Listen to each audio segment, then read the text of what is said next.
Friday, 15th of January, will be the anniversary of 9 years of citizens' revolution in Ecuador. A revolution which refounded the Ecuadorian nation state after many years of neoliberal chaos, of institutional weakness. 7 presidents in the 10 years prior the election of President Correa, whereas in the last 9 years we've had 1 president and 1 regime.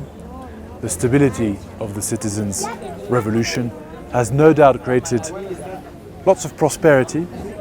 Hope has been important. People believe in their country. Ecuadorians are proud again of being Ecuadorians. This first phase was crucial.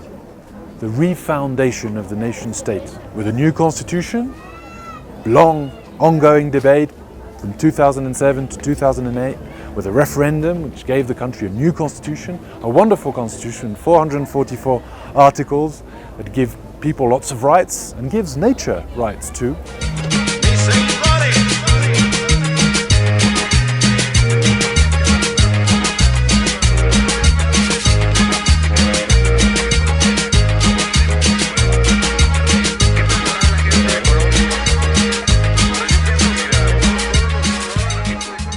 And then a second phase, a phase marked by redistribution, by growth, public investment, the building of schools, universities, hospitals, an ambitious road network, and lots of growth.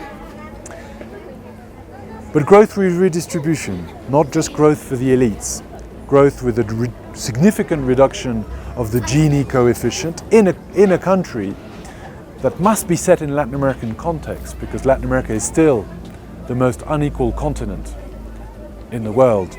And all the great Latin American ills, the great Latin American challenges have to do with inequality.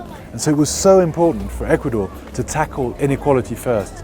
And I would argue in 2010, 11 and 12 in particular, those 3 years, but up to now, lots of government effort based on reducing and tackling inequality.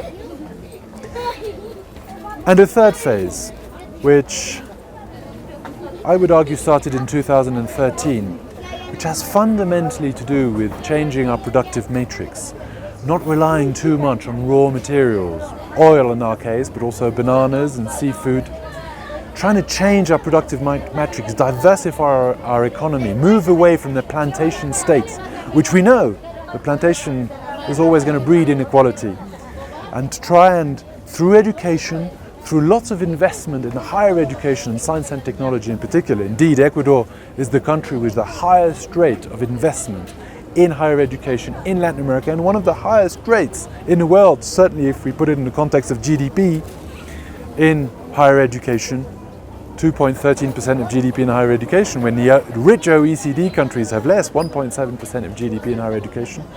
Through these efforts to try and change that history, legacy of depending almost exclusively on raw materials and importing everything else.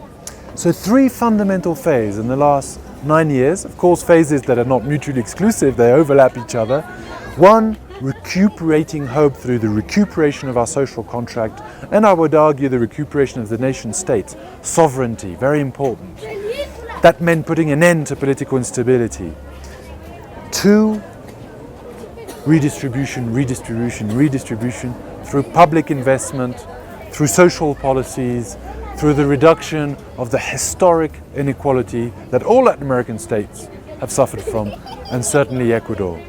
And 3, working against this almost manifest destiny of having only relied, ever since colonial times, on mining and agro exports, basically raw materials, to try and sophisticate our economy, add value to our goods and our exports, and be more and more prosperous for the future.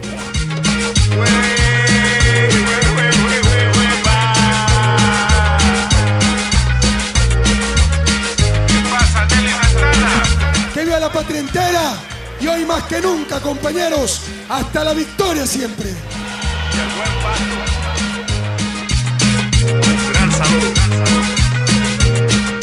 lots of challenges ahead, of course.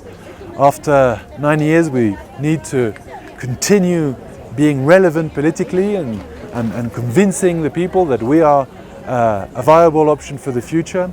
Youths in particular, some young people have not known much else.